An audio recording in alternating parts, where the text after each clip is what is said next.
Hello, everyone, and welcome to the Homestand TV. I'm your host, Celine, alongside my co-host, Justin Pooni. Before we get things started today... I was ready to go. No. Before we get things started, I just want everyone to look at my shirt, and I just want to point out that Elf is the best Christmas movie of all time. Don't even argue with me on that. Home Alone 2. No. Okay, how about this? Will Ferrell? One episode before Christmas, we're going to debate which Christmas movie is the best. I'm in for that. Okay. Yes. Okay. Catch us here a couple days before Christmas. Anyways, getting into it. Vancouver Canucks. Let's chat Roberto Luongo. Now, Justin has a lot to say about this. So, Canucks president of hockey operations, Jim Rutherford, announced late Wednesday that Luongo would be the 8th player added to the Ring of Honor. So, give me your thoughts on this, Justin, because he went off on Twitter and on Instagram, and you got a lot of likes on those videos, because I'm speaking the truth. You're speaking the truth. So tell the viewers your opinion on this. So the Vancouver Canucks have been around for 52 years. Okay? So they have, right now so they have Henrik Daniel-Sedin's number that's retired. Obvious. Trevor Linden, obvious. Stan Smeel, a lot of you guys don't know who he is. First real captain, long tenured captain of the Canucks. Understood it. And Pavel Bure, right? Pavel Bure, left Vancouver in a very acrimonious way, demanded a trade, went to Florida, and was kind of brought back once he made the Hall of Fame and honored to kind of, appease the fan base. Well, this right here, Roberto Luongo, the greatest goalie in Vancouver Canucks history. Top 3 player in Vancouver Canucks history, my personal opinion. The fact that this organization did this and disrespected him like this. Now, I know he said in the speech yesterday that, it's just about the fans to get honored like that. The fact that Francesco Aquilini and this organization, once again, are so tone deaf to the fan base and what this city wants is absolutely appalling. He's a first ballot Hall of Famer. The greatest goalie, statistically, eye test wise, everything. Add on top of that, he won a gold medal in which city, Celine? Vancouver. In Vancouver, right? In Vancouver. The fact that whatever it is, I don't know if Francesco Aquilini is still mad about the trade request he put out, the cap recapture penalty the Canucks had to deal with. There's reports coming out the Canucks could have taken back Luongo's contract before he retired to get rid of that, but they didn't. Whatever is going on in Francesco Aquilini's mind, it's very frustrating. If I put it in I'll put it in a way where Leaf fans could understand. Okay? Okay. Think of one of the most beloved Leaf figures. Pick one. Let's do Wendell Clark. Okay, Wendell Clark, right? That's a very good one, right? Wendell Clark was the captain of the Leafs, the heart and soul of the Leafs for so many years, right? When you think of Wendell Clark, you think of him as a Leaf great, right? Yeah. Right. Captain of the Legends team. Row. Exactly, right? And the Leafs gave him a statue. They retired his number. They did it the right way. Imagine this. Wendell Clark retires, right? Yeah. Wendell Clark is a first ballot Hockey Hall of Famer. But you don't honor him the way he deserves to be honored when he put this franchise back on the map. The Vancouver Canucks, before Roberto Luongo came in 2006, was a goalie graveyard. Goaltending was the biggest issue for the Canucks for years before Roberto Luongo came in, stabilized it. Roberto Luongo should have won the Hart Trophy his first year in Vancouver. They made the playoffs because of Roberto Luongo. He was the reason he backstopped them to heights this organization has never seen before and has never reached again. Back-to-back President's Trophy winners, Game 7 in the Stanley Cup Finals, countless records being broken. The fact that this organization did not honor him the way he deserves to be honored is an absolute joke. And they say karma is a you-know-what, right? Yeah. What happened last night? First period, Canucks go down 3-0. They played an absolute stinker of a game. Now the team is, has its own issues, but just the optics of this organization are always so bad. The fan base is already upset because you're off to a horrible start and you're cap strapped and nobody knows what's going on. You could have done the right thing and at least given yourself some positive PR, but no, you had to mess it up once again. And once again, us Canucks fans are let down.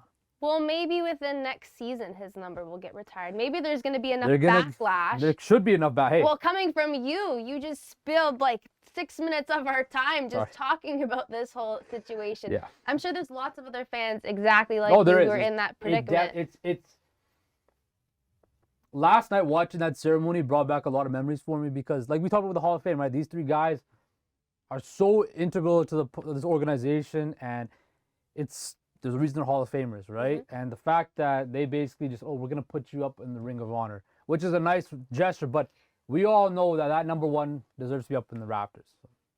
Eventually, it will happen. I feel like it will happen. You think so? Within enough time. You don't know Canucks. You don't know the Canucks ownership then. I feel like eventually, if there's enough backlash, like you guys lost your minds when Vancouver lost. Oh, that was. So let's not get into that Those though. aren't fans, but okay. Let's not get into that though. Keeping with another player who should get recognized quite a bit more of this year. This is a good transition. That's a very good one. Jason Robertson of the Dallas Stars. Now, this guy has put up 22 goals in 24 games so far this season. He's unbelievable, an elite goal scorer, and he's kind of putting Matthews to shame, not gonna lie. So do you think his performance will continue until the rest of the season, or do you think he's just on a hot streak that eventually will die off? I think, and hey, to be honest, like nobody really watch a whole lot of Dallas Stars hockey because they're top team right now. They're a really good team right now. Then I started paying more attention when Jason Robertson's got on this hot streak the last 10 games, where he doesn't have like overwhelming, like it's not like he has like a Matthews style shot or whatever. But Jason Robertson just had a lot of the goals he scores are just garbage goals, right? He has a knack for finding the net and getting into those tough areas and producing, and that to me is a skill in itself, right? Yes, you see the McDavid, the end-to-end rushes, the Matthews, wrist shots, all those high real goals. But Jason Robertson, he has all that skill and this is the guy that missed a lot of time preseason-wise because of a contract battle, right? He didn't have a traditional training camp in preseason. He kind of just signed his contract to hop right back in the lineup, and it's paying immediate dividends. And I think it is.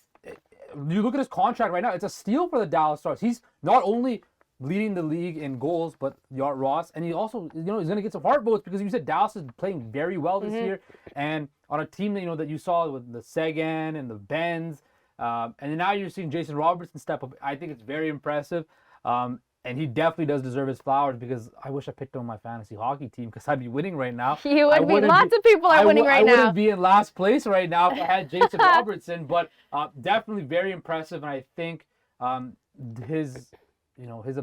even head coach Peter DeBoer said, I think it was after the last game after he scored, like, what was the most impressive thing?